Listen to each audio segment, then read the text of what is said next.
Muchas vidas, muchos maestros. Brian Weiss. 14. Pasaron 3 semanas antes de que volviéramos a vernos. Una breve enfermedad mía y las vacaciones de Catherine provocaron esa demora. Durante ese periodo, ella continuó madurando. Sin embargo, cuando se inició la sesión parecía ansiosa. Anunció que estaba muy bien y que se sentía mucho mejor, por lo tanto, no creía que la hipnosis pudiera servir más. Tenía razón, desde luego. En circunstancias ordinarias, podríamos haber terminado con la terapia semanas antes. Yo la había prolongado por mi interés en los mensajes de los maestros, en parte, y también porque aún persistían algunos pequeños problemas en la vida presente de Catherine. Estaba casi curada y sus vidas se iban repitiendo. Pero, ¿y si los maestros tenían algo más que decirme? ¿Cómo se comunicarían sin Catherine? No ignoraba que, si yo insistía, ella aceptaría continuar con las sesiones. Pero no me sentía con el derecho de insistir. Con cierta tristeza, me mostré de acuerdo. Conversamos sobre lo sucedido en las 3 últimas semanas, pero yo no podía poner mucho interés. Pasaron 5 meses. Catherine conservaba su mejoría clínica. Sus miedos y ansiedades eran mínimos. La calidad de su vida y de sus relaciones se había incrementado espectacularmente. Ahora salía con otros hombres, aunque Stuart aún estaba en escena. Por primera vez desde su infancia, experimentaba goce y verdadera felicidad. De vez en cuando nos cruzábamos en el vestíbulo o en la cafetería, pero no había entre nosotros una relación formal de médico y paciente. Pasó el invierno y comenzó la primavera. Catherine pidió una entrevista en mi consultorio. Tenía un sueño recurrente sobre cierto sacrificio religioso que se refería a un foso de serpientes. Obligaban a la gente, ella incluida, a bajar al foso. Ella estaba allí, tratando de salir, clavando las manos en las paredes arenosas, con las serpientes abajo. A esta altura del sueño despertaba, con el corazón palpitante. Pese a la larga separación, cayó muy pronto en un profundo estado hipnótico. No me sorprendió que regresara instantáneamente a una vida antigua. Hace mucho calor en donde estoy, comenzó. Veo a 2 hombres negros, de pie junto a unos muros de piedra, fríos y húmedos. Tienen sombreros puestos. Una cuerda les rodea el tobillo derecho. La cuerda está trenzada con cuentas y borlas de adorno.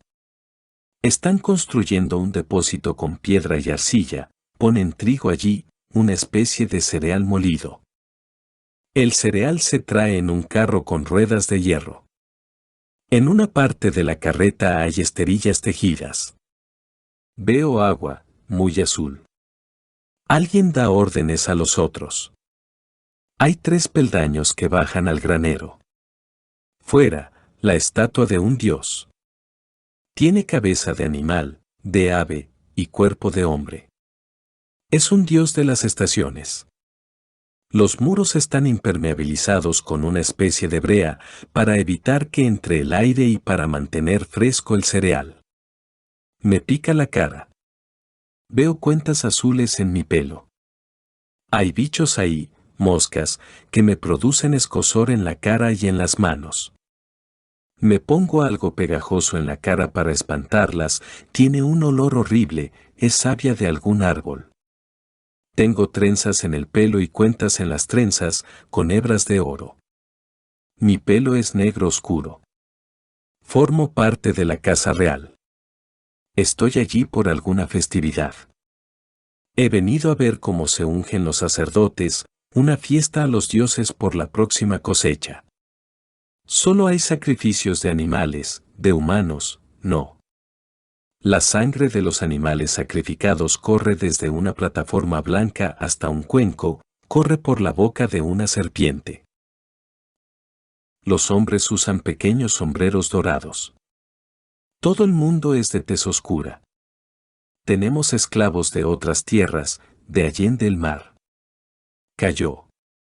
Nos quedamos esperando, como si los meses no hubieran transcurrido. Ella pareció ponerse alerta, escuchando algo.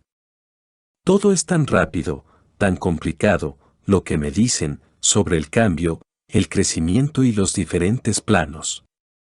Hay un plano de conciencia y un plano de transición. Venimos de una vida y, si las lecciones se han completado, pasamos a otra dimensión, a otra vida. Debemos comprender plenamente. De lo contrario, no se nos permite pasar, tenemos que repetir, porque no aprendemos. Debemos experimentarlo desde todos los aspectos.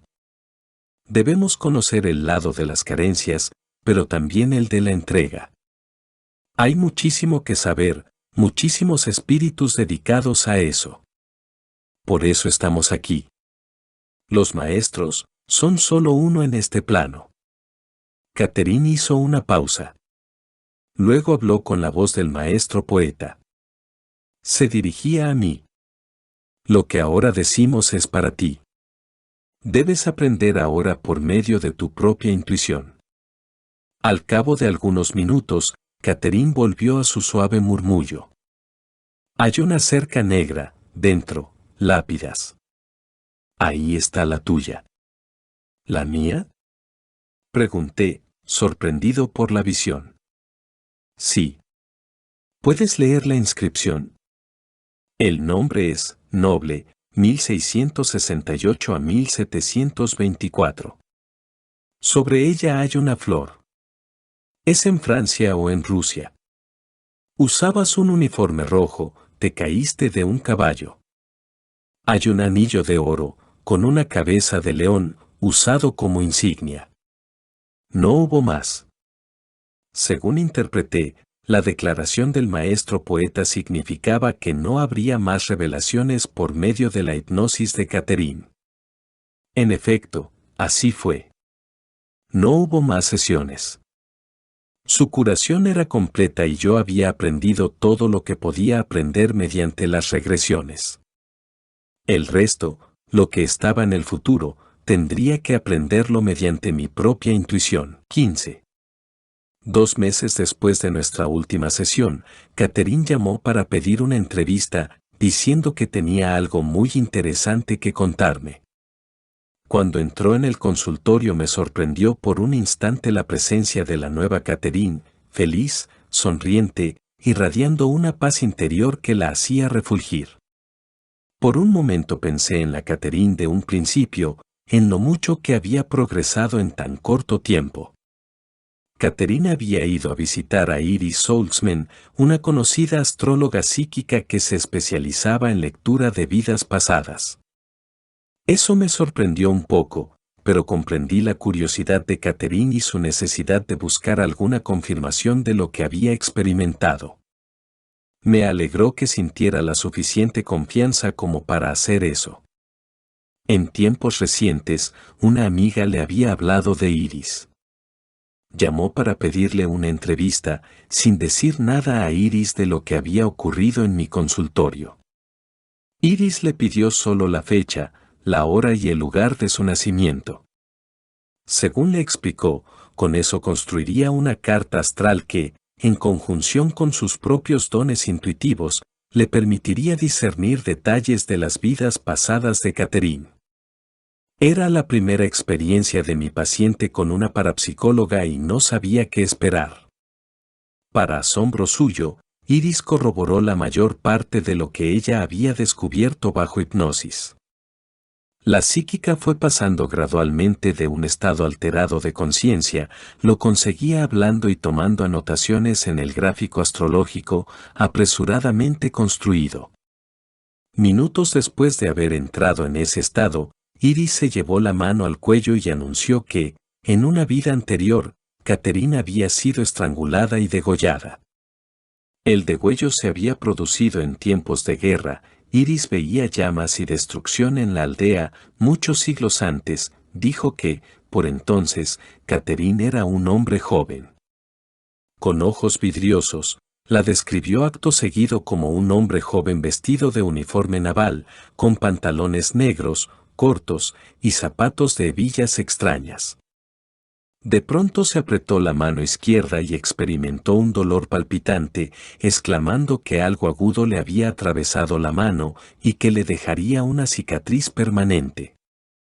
Había grandes batallas marítimas frente a la costa inglesa. Pasó a describir una vida de navegación. Describió otros fragmentos de vida. Hubo una breve existencia en París, como niño, que murió joven y en la pobreza. En otra ocasión fue una india americana en la costa sudoeste de Florida, por entonces era curandera y caminaba descalza, su piel era oscura y tenía ojos extraños. Aplicaba ungüentos a las heridas y daba medicamentos preparados con hierbas, era muy psíquica. Le encantaba llevar una joya con piedras azules, mucho lapislázuli, y una piedra roja entre ellas. En otra vida Catherine fue española y vivió de la prostitución, su nombre comenzaba con la letra L. Vivía con un hombre mayor. En otra fue la hija ilegítima de un caballero adinerado, que tenía muchos títulos. Iris vio el escudo de la familia en las jarras de la casa grande. Dijo que Catherine era muy rubia y que tenía dedos largos, finos. Tocaba el arpa. Su matrimonio fue convenido. Amaba a los animales, especialmente a los caballos, y los trataba mejor de que a las personas que la rodeaban. En una breve vida fue un niño marroquí que murió en la juventud, a consecuencia de una enfermedad. Una vez vivió en Haití, dedicada a prácticas mágicas. En una vida antigua fue egipcia y estuvo relacionada con los ritos fúnebres de esa cultura. Era mujer, de pelo trenzado. Había vivido varias veces en Francia y en Italia. Pasó una de esas existencias en Florencia, dedicada a la religión. Más tarde se trasladó a Suiza, donde tuvo algo que ver con un monasterio, era mujer y tenía 2 hijos varones, le gustaban el oro y las esculturas de ese material, llevaba una cruz de oro. En Francia había estado encarcelada en un lugar frío y oscuro. En otra vida, Iris vio a Catherine como hombre de uniforme rojo, trabajando con caballos y soldados. El uniforme, rojo y dorado, parecía ruso. Pasó otra existencia como esclava nubia en el antiguo Egipto. En algún momento la capturaron y la arrojaron a la cárcel. También fue un japonés, dedicado a libros y a la enseñanza, muy erudito. Trabajaba en varias escuelas y vivió hasta edad muy avanzada. Por fin había una vida más reciente, como soldado alemán muerto en combate. Me fascinó la detallada exactitud de esos acontecimientos pasados descritos por Iris. Era asombroso el modo en que se correspondían con los recuerdos de la propia Catherine bajo regresión hipnótica, la herida en la mano sufrida por Christian en la batalla naval y la descripción de sus ropas, Luisa, la prostituta española, Aronda y los entierros egipcios, Johann, el joven invasor degollado por una antigua encarnación de Stuart mientras ardía la aldea de Eric, el malhadado piloto alemán, etc. También había coincidencias con la vida actual de Catherine. Por ejemplo, a ella le encantaban las joyas de piedras azules, sobre todo el lapislázuli. Sin embargo, no se había puesto ninguna para asistir a la entrevista con Iris. Siempre le habían gustado los animales, sobre todo los caballos y los gatos, se sentía más a salvo con ellos que con la gente. Y si hubiera podido elegir una ciudad en el mundo entero, habría elegido Florencia. Bajo ningún concepto diría yo que esta experiencia es un experimento científico válido. No habría modo de controlar las variables. Pero ocurrió y creo que es importante relatarlo aquí. No tengo certeza de lo que pueda haber ocurrido ese día. Tal vez Iris utilizó inconscientemente la telepatía para leer la mente de Catherine, puesto que las vidas pasadas ya estaban en su subconsciente. O tal vez era, verdaderamente, capaz de percibir información de vidas pasadas mediante el uso de sus poderes psíquicos. De un modo u otro, las dos obtuvieron la misma información por medios diferentes. Lo que Catherine supo por regresión hipnótica, Iris lo alcanzó por medio de canales psíquicos. Muy pocas personas pueden hacer lo que hizo Iris. Muchos de los que se jactan de psíquicos no hacen sino aprovecharse de los miedos del prójimo, así como de su curiosidad por lo desconocido. Hoy en día, los falsos parapsicólogos parecen brotar como hongos. La popularidad de libros tales como Auto-Nalim, En la cuerda floja, de Shirley MacLaine, ha provocado un torrente de nuevos mediums en trance. Muchos vagan por ahí, anunciando su presencia, y se ponen en trance, para decirle al público, embobado y sobrecogido, lugares comunes tales como, si no estás en armonía con la naturaleza no estará en armonía contigo. Estas declaraciones suelen hacerse con una voz muy diferente de la habitual en un medium, con frecuencia están teñidas de algún acento extranjero. Los mensajes son vagos y aplicables a una amplia variedad de personas. Muchas veces se refieren, sobre todo, a las dimensiones espirituales que resultan difíciles de valorar. Es importante separar lo falso de lo cierto para que ese campo no caiga en el descrédito. Hacen falta científicos conductistas serios para que se encarguen de este importante trabajo, psiquiatras, para que efectúen diagnósticos y descarten las enfermedades mentales, las falsedades y las tendencias sociopáticas. También los estadísticos, los psicólogos y los médicos son vitales para estas evaluaciones y las pruebas posteriores. Los pasos importantes que se den en este campo tendrán que utilizar una metodología científica. La ciencia postula una hipótesis, supuesto preliminar hecho sobre la base de una serie de observaciones, para explicar un fenómeno. A partir de ahí es preciso poner a prueba esa hipótesis bajo condiciones controladas.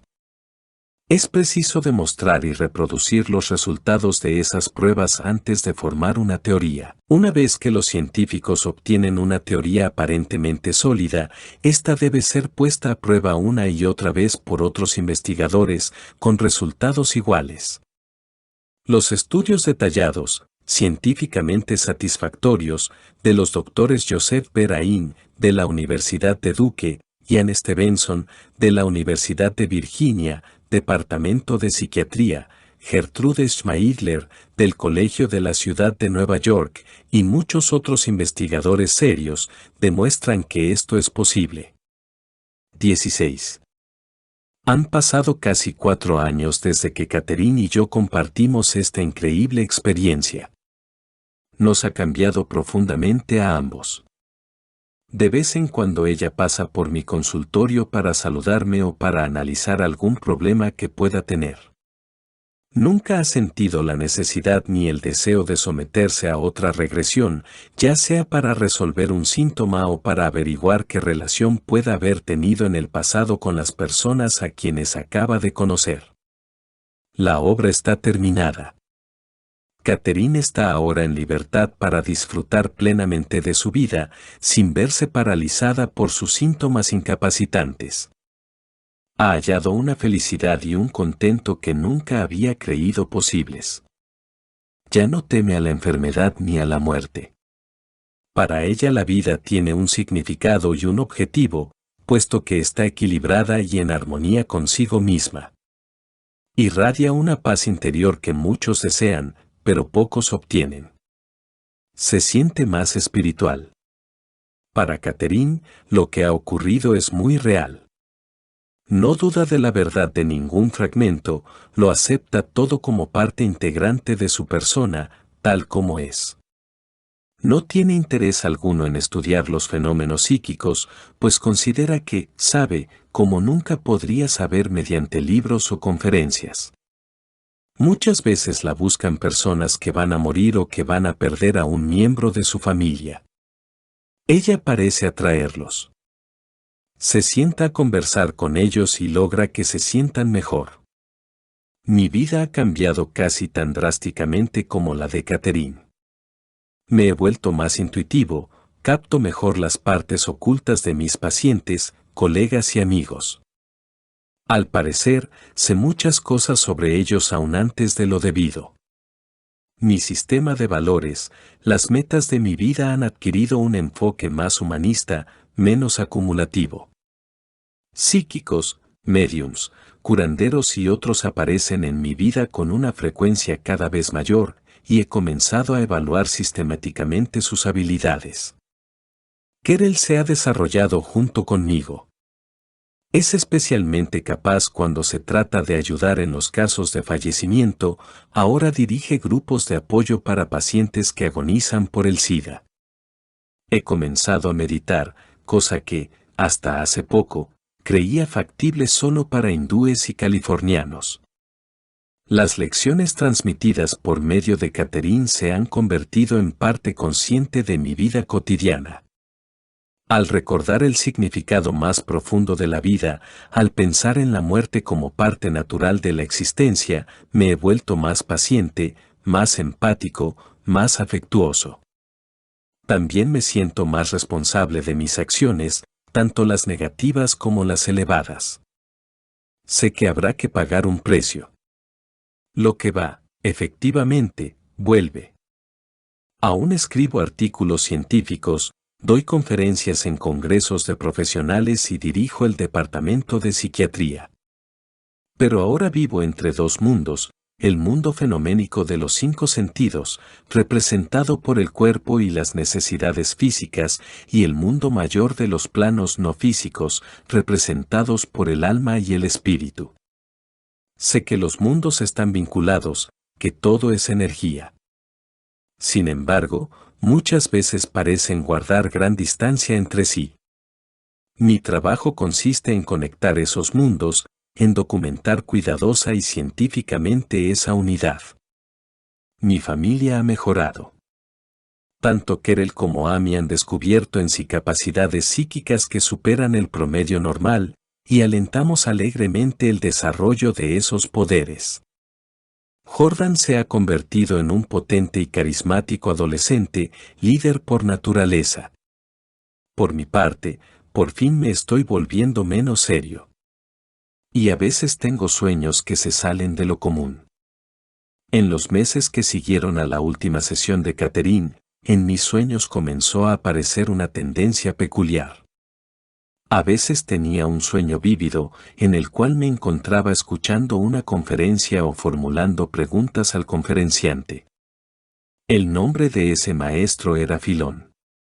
Al despertar, a veces recordaba parte del material analizado y lo anotaba. Aquí incluyo algunos ejemplos. El primero era una conferencia, en la cual reconocí la influencia de los mensajes de los maestros. La sabiduría se alcanza con mucha lentitud. Esto se debe a que el conocimiento intelectual, fácilmente adquirido, debe convertirse en conocimiento emocional o subconsciente. Una vez transformado, la huella es permanente. La práctica conductista es el catalizador necesario para esta reacción. Sin acción, el concepto se marchita y desvanece. El conocimiento teórico sin aplicación práctica no es suficiente. Hoy en día se descuidan el equilibrio y la armonía, sin embargo, son las bases de la sabiduría. Todo se hace en exceso. La gente se excede en el peso porque come demasiado. Los deportistas descuidan aspectos de sí mismos y de los demás por correr en exceso. La gente parece excesivamente mezquina. Se bebe demasiado, se fuma demasiado, se está demasiado de juerga, o demasiado poco, se conversa demasiado sin satisfacción, se tienen demasiadas preocupaciones. Hay demasiadas ideas en blanco o negro. Todo o nada. La naturaleza no es así. En la naturaleza hay equilibrio. Los animales destruyen en pequeñas cantidades. Los sistemas ecológicos nunca son eliminados en masa. Las plantas consumidas vuelven a crecer. Las fuentes de sustento proveen y vuelven a reponerse. Se disfruta de la flor, se come la fruta, se preserva la raíz. La humanidad no ha aprendido el equilibrio, mucho menos lo ha practicado. Se guía por la codicia y la ambición, se conduce por el miedo. De este modo acabará por aniquilarse. Pero la naturaleza sobrevivirá, al menos las plantas. En verdad, la felicidad arraiga en la sencillez. La tendencia al exceso en el pensamiento y en la acción disminuye la felicidad. El exceso nubla los valores básicos. Los religiosos nos dicen que la felicidad se logra llenando el corazón de amor, fe y esperanza, practicando la caridad y brindando bondad. En verdad tienen razón. Dadas estas actitudes, habitualmente vienen el equilibrio y la armonía. Son, colectivamente, un estado del ser. En estos tiempos son un estado alterado de conciencia. Es como si la humanidad no permaneciera en su estado natural mientras vive en la tierra. Tiene que llegar a un estado alterado a fin de llenarse de amor, caridad y sencillez, para sentir pureza, para deshacerse de sus temores crónicos. ¿Cómo se llega a ese estado alterado, a ese otro sistema de valores? Y una vez que se llega a él, ¿cómo sustentarlo? La respuesta parece simple. Es el denominador común de todas las religiones. La humanidad es inmortal, lo que hacemos ahora es aprender nuestras lecciones. Todos estamos en la escuela. Todo es muy simple, si se puede creer en la inmortalidad. Si una parte del ser humano es eterna, y en la historia hay sobradas evidencias para pensarlo así, ¿por qué nos tratamos tan mal? ¿Por qué pasamos por encima del prójimo en provecho personal, si en realidad estamos desechando la lección?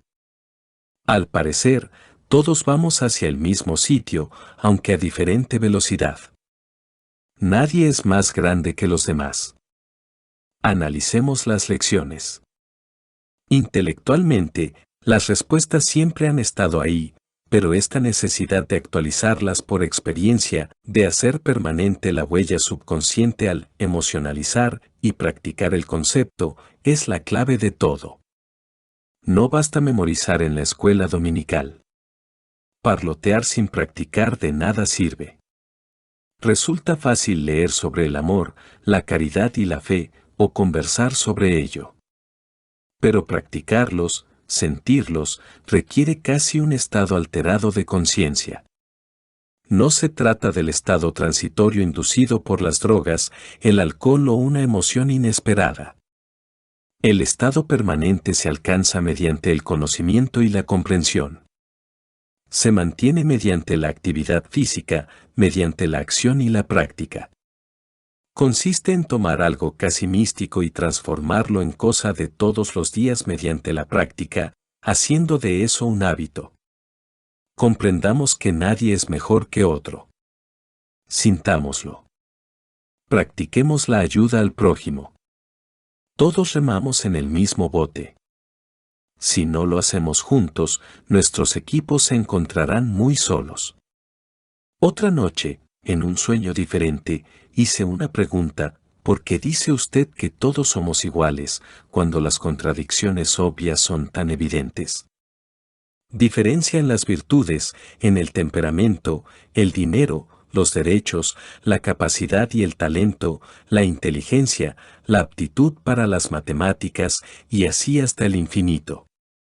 La respuesta fue una metáfora. Es como si dentro de cada persona se pudiera encontrar un gran diamante. Imaginemos un diamante de un palmo de longitud. Ese diamante tiene 1000 facetas, pero todas están cubiertas de polvo y brea. La misión de cada alma es limpiar cada una de esas facetas hasta que la superficie esté brillante y pueda reflejar un arco iris de colores. Ahora bien, algunos han limpiado muchas facetas y relucen con intensidad. Otros solo han logrado limpiar unas pocas, que no brillan tanto. Sin embargo, por debajo del polvo, cada persona posee en su pecho un luminoso diamante con 1000 facetas refulgentes. El diamante es perfecto, sin un defecto. La única diferencia entre las diferentes personas es el número de facetas que han limpiado. Pero cada diamante es el mismo y cada uno es perfecto.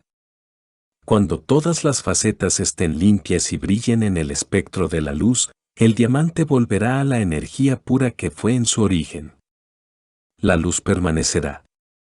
Es como si el proceso requerido para hacer el diamante se invirtiera, liberada ya por toda la presión. La energía pura existe en el arco iris de luces, y las luces poseen conciencia y conocimiento.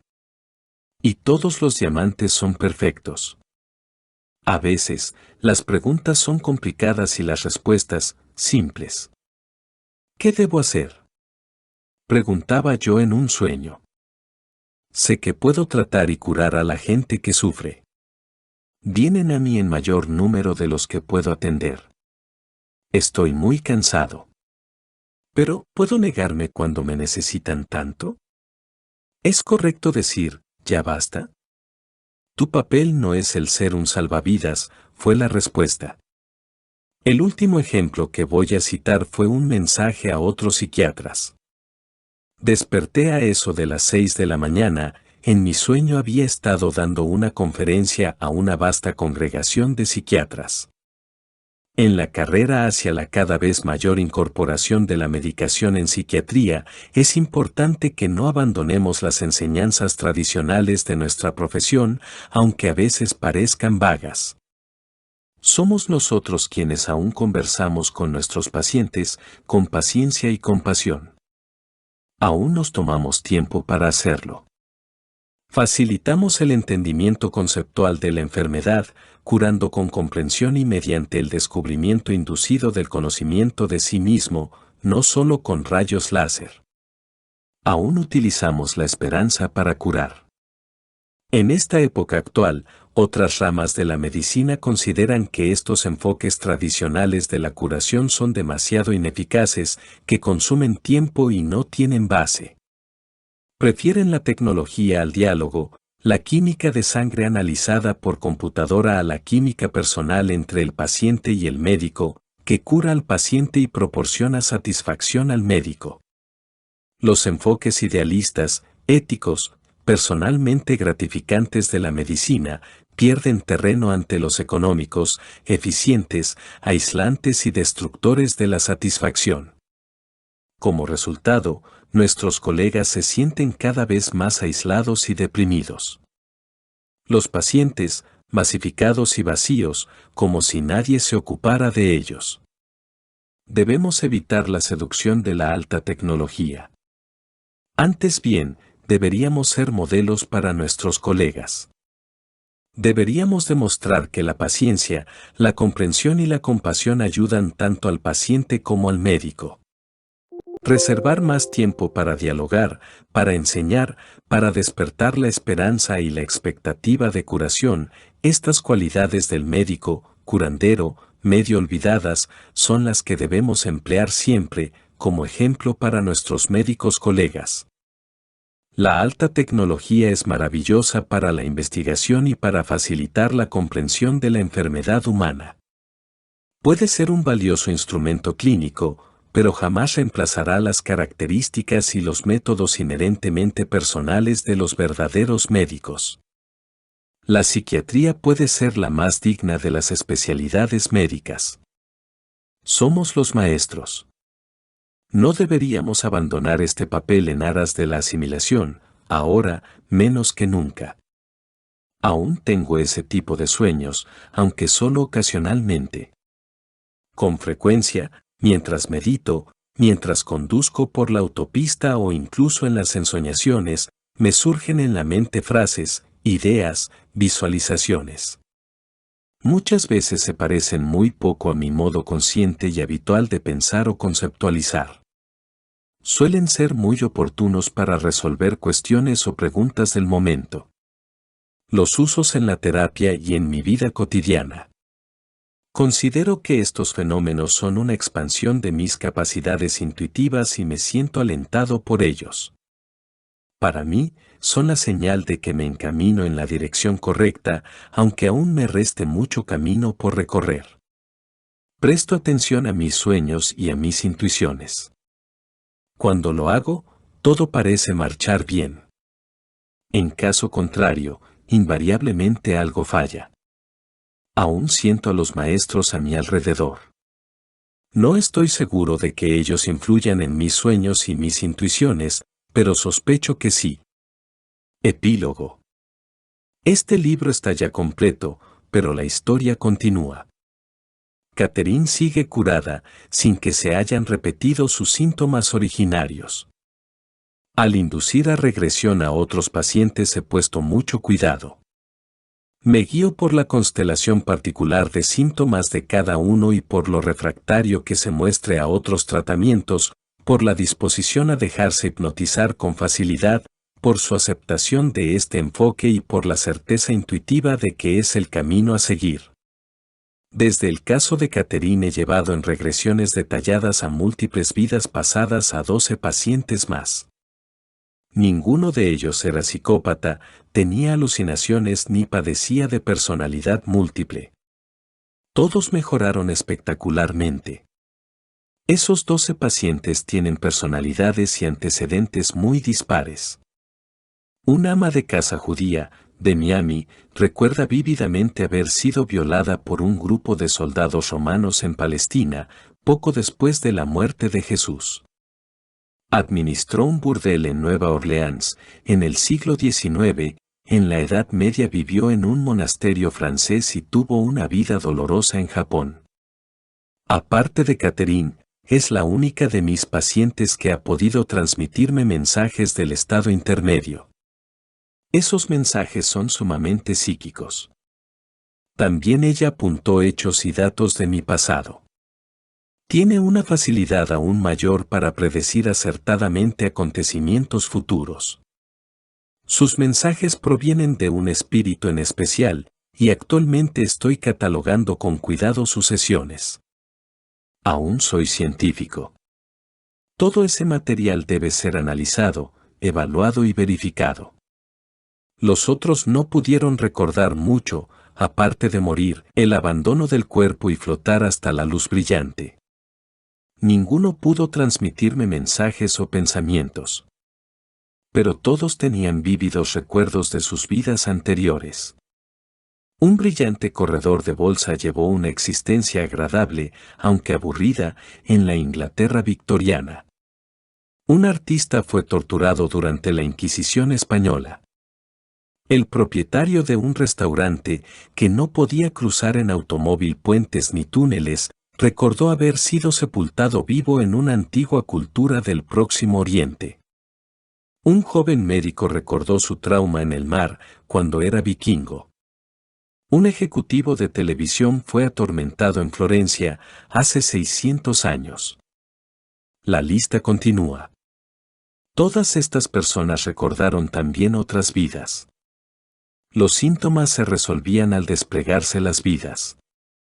En la actualidad, todos están firmemente convencidos de que han vivido anteriormente y de que volverán a vivir. El miedo a la muerte ha disminuido. No es necesario que todo el mundo se someta a la terapia de regresión, que visite a parapsicólogos, ni siquiera que medite. Quienes padezcan síntomas molestos o incapacitantes pueden hacerlo. En cuanto al resto, la tarea más importante consiste en mantener la mente abierta. Comprendamos que la vida no es solo lo que tenemos a la vista. La vida va más allá de nuestros 5 sentidos. Seamos receptivos a los conocimientos y experiencias novedosos. Nuestra misión es aprender, llegar a ser como Dios mediante el conocimiento. Ya no me preocupa el efecto que pueda tener este libro en mi carrera. La información que he compartido es mucho más importante, si se le presta atención, será más benéfica para el mundo que cuanto yo pueda hacer en mi consultorio, en el plano individual. Confío en que te haya ayudado lo que has leído aquí, que tu propio miedo a la muerte haya disminuido, que los mensajes ofrecidos con respecto al verdadero sentido de la vida te den libertad para continuar viviendo la tuya en plenitud, buscando la armonía y la paz interior, ofreciendo amor a tu prójimo. Final de muchas vidas, muchos maestros, Brian Weiss. Audio Gala YT. Suscríbete al canal, dale like y comenta. Muchas gracias.